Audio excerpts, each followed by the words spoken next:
Hello दोस्तों, मैं हूं धर्मेंद्र कुमार और आज आपको जी स्टडी क्लास में तहे दिल से स्वागत करता हूं। दोस्तों, आज हम ज्योग्राफी का यानी क्लास 10th के भूगोल का ऑब्जेक्टिव क्वेश्चन लेकर के आया हूं।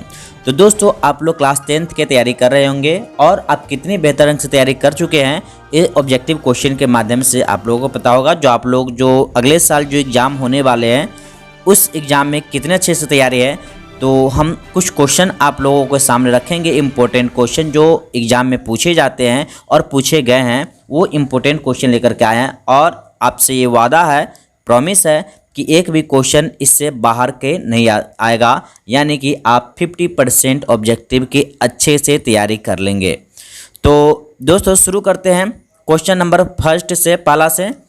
ज्योग्राफी का ये पहला क्वेश्चन है कि सोपानी कृषि किस राज्य में प्रचलित है? ऑप्शन ए बिहार के मैदानी क्षेत्र, बी उत्तराखंड, सी हरियाणा और डी पंजाब। तो दोस्तों, पहले तो आप लोग इसका एक कॉपी और पेन लेकर के प्रत्येक क्वेश्चन का आंसर लिखते जाइएगा और आप ये देखिएगा कि कितने क्वेश्चन को आंसर दे पा रहे हैं, ताकि आपकी कमजोरी और अच्छे से तैयारी है ये पता लग जाए।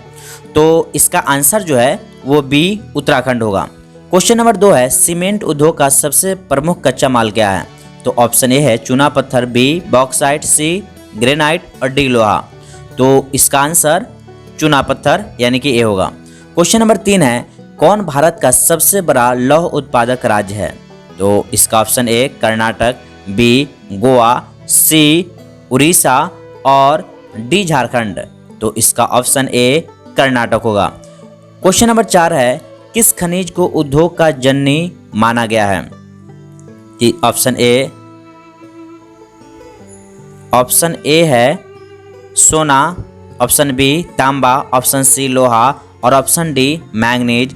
तो दोस्तों, ऑप्शन इसका सही आंसर होगा सी लोहा। क्वेश्चन नंबर अगले देखते हैं कि 5 नंबर क्वेश्चन है, इनमें से कौन अधात्विक खनिज का उदाहरण है? तो ऑप्शन ए सोना, बी चांदी, सी अभ्रक और डी टीन है। तो इसका आंसर सी अभ्रक होगा। क्वेश्चन नंबर 6 भारत में लगभग कितने प्रकार के खनिज पाए गए हैं? तो ऑप्शन ए 50, बी 100, सी 150 और डी 200। तो दोस्तों, इसका आंसर बी 100 होगा। क्वेश्चन नंबर 7 है चरक का संबंध किस देश से था? तो ऑप्शन ए म्यांमार से, बी श्रीलंका से, सी भारत से और डी नेपाल से। तो इसका आंसर सी भारत से। क्वेश्चन नंबर 8 है भारत का प्रथम तेल शोधक कारखाना कहाँ स्थित है? तो इसका option number A Mathura, B Barauni, C Digboi और डी गुवाहाटी है। तो इसका ऑप्शन जो होगा वो सी डिगबोई होगा। क्वेश्चन नंबर 9 मैंगनीज उत्पादन में भारत का विश्व का क्या स्थान है? तो ऑप्शन ए प्रथम, बी द्वितीय, सी तृतीय और डी चतुर्थ। तो इसका आंसर सी तृतीय होगा। क्वेश्चन नंबर 10 है मरुस्थलीय मृदा का विस्तार निम्न में से कहाँ है? तो option A Uttar Pradesh, B Rajasthan, C Karnataka और डी महाराष्ट्र। तो इसका answer B Rajasthan. Question number 11 इनमें से किस बंदरगाह में से लोहे का निर्यात किया जाता है? तो option A Bombay, B Kolkata, C Paradip और डी विशाखापट्टनम। तो इसका आंसर डी विशाखापट्टनम। काली मिट्टी का दूसरा नाम क्या है? ए बलुई, बी रेगुर, सी साल और डी पर्वतीय। तो इसका आंसर होगा बी रेगुर।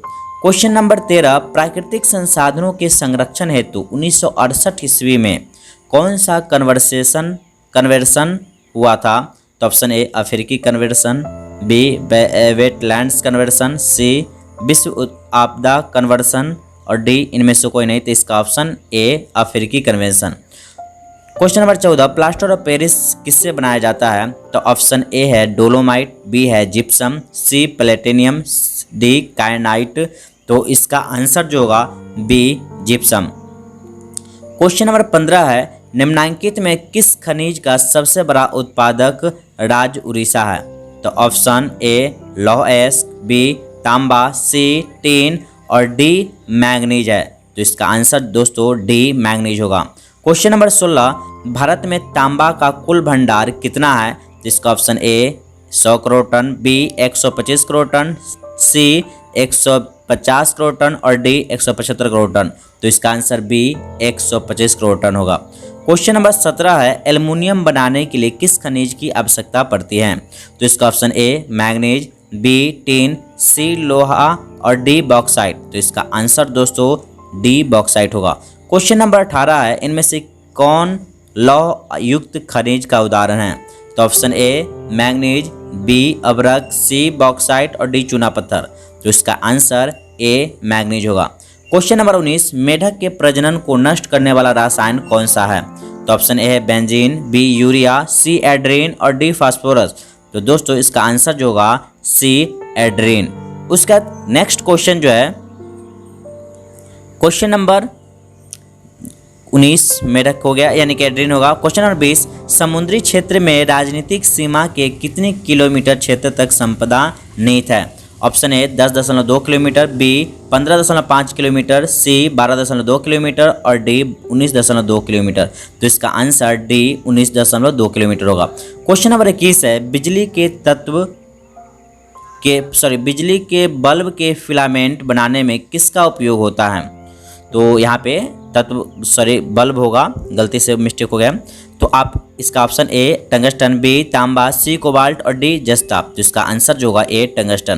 क्वेश्चन नंबर 22 है, वन स्थिति रिपोर्ट के अनुसार भारत में वन का विस्तार है। तो ऑप्शन नंबर ए 20.60% भौगोलिक क्षेत्र में, बी 20.55 भौगोलिक क्षेत्र में, सी 20% भौगोलिक क्षेत्र में और डी इनमें से कोई नहीं। तो इसका राइट आंसर होगा बी 20.55 भौगोलिक क्षेत्र में। क्वेश्चन नंबर 23 है, किस खनिज में भारत सुसंपन्न है? तो ऑप्शन ए तांबा, बी सोना, सी लोहा और डी चांदी। तो इसका आंसर जो होगा वह सी लोहा होगा। क्वेश्चन नंबर 24 है कि कौन सी मिट्टी कपास की खेती के लिए सर्वोत्तम मानी जाती है?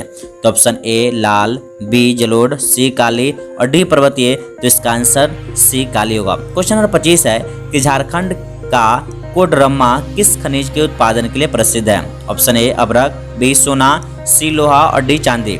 तो ऑप्शन ए अभ्रक होगा। क्वेश्चन नंबर 26, यूरेनियम का प्रमुख उत्पादक स्थल है? ए डिगबोई, बी झरिया, सी घाटशिल शिला और डी जादूगोरा। तो इसका ऑप्शन डी जादूगोरा। क्वेश्चन नंबर 27 है, उड़ीसा के किस खनिज का सबसे बड़ा उत्पादक है? उड़ीसा किस खनिज का सबसे बड़ा उत्पादक है? ऑप्शन ए तांबा, बी मैग्नीज, सी टिन और डी लौह अयस्क। तो इसका आंसर होगा बी मैग्नीज। क्वेश्चन नंबर 28 है, संविधान की धारा 21 का संबंध है? ए वन्य जीवों तथा प्राकृतिक संसाधनों के संरक्षण से, बी मृदा संरक्षण से, सी जल संसाधन के संरक्षण से और डी खनिज संपदा संरक्षण से। तो इसका आंसर ए वन्य जीवों तथा प्राकृतिक संसाधनों के संरक्षण से। क्वेश्चन नंबर 29 है, बिहार झारखंड में देश का कितना प्रतिशत अभ्रक का उत्पादन होता है? ऑप्शन ए है 60, बी 70, सी 80 और डी 90। तो इसका आंसर सी होगा 80। क्वेश्चन नंबर 30 है, प्राथमिक ऊर्जा का उदाहरण नहीं है? ए कोयला, बी विद्युत, सी पेट्रोलियम और डी प्राकृतिक गैस। तो इसका आंसर बी विद्युत होगा। क्वेश्चन नंबर 31, भारत के किस भूगर्भिक समूह में कोयला पाया जाता है? तो ऑप्शन ए गोडावना समूह, बी कडप्पा समूह, सी अरावली समूह और डी धारवाड़ समूह। तो इसका राइट आंसर ए गोडावना समूह होगा। 32, निम्न में कौन सी मिट्टी सर्वाधिक उपजाऊ है? तो ऑप्शन ए पर्वतीय, बी मरुस्थलीय, सी पीली और डी जलोढ़। तो इसका राइट आंसर डी जलोढ़ होगा। क्वेश्चन नंबर 33 है, गोवा के संगयुम में कौन खनिज पाया जाता है? ए अभ्रक, बी बॉक्साइट, सी लोहा और डी में मैग्नीज है। तो इसका आंसर राइट आंसर सी लोहा होगा। क्वेश्चन नंबर 34 है, भारत के किस राज्य में सौर ऊर्जा के विकास की सर्वाधिक संभावना है? तो ए असम, बी अरुणाचल प्रदेश, सी राजस्थान और डी मेघालय हैं। तो इसका राइट आंसर सी राजस्थान है। क्वेश्चन नंबर 35 है, बादाम पहाड़ किस खनिज के उत्पादन के लिए प्रसिद्ध है? तो ऑप्शन ए मैग्नीज, बी बादामी अभ्रक, सी लौह अयस्क और डी बॉक्साइट। तो दोस्तों इसका राइट आंसर सी लौह अयस्क होगा। क्वेश्चन नंबर 36 जो है, क्वेश्चन नंबर 36 है, भारत के किस राज्य में वन का सबसे अधिक विस्तार है? तो option A Kerala, B Karnataka, C Madhya Pradesh और डी उत्तर प्रदेश। तो इसका राइट आंसर सी मध्य प्रदेश होगा। क्वेश्चन नंबर 37 है, ऊर्जा को गैर पारंपरिक स्रोत है? तो ऑप्शन ए कोयला, बी विद्युत, सी पेट्रोलियम और डी प्राकृतिक गैस। तो इसका राइट आंसर बी विद्युत होगा। क्वेश्चन नंबर 38 है, कि इनमें कौन सा मैंगनीज का महत्वपूर्ण उत्पादक नहीं है। Option A Orissa, B Karnataka, C Tamil Nadu और डी महाराष्ट्र। तो इसका राइट आंसर सी तमिलनाडु होगा। क्वेश्चन नंबर 39 है, बृहद क्षेत्र में जल की उपस्थिति के कारण ही पृथ्वी को कहते हैं। तो ऑप्शन ए उजला ग्रह, बी नीला ग्रह, सी हरा ग्रह और डी लाल ग्रह। तो इसका आंसर राइट आंसर बी नीला ग्रह होगा।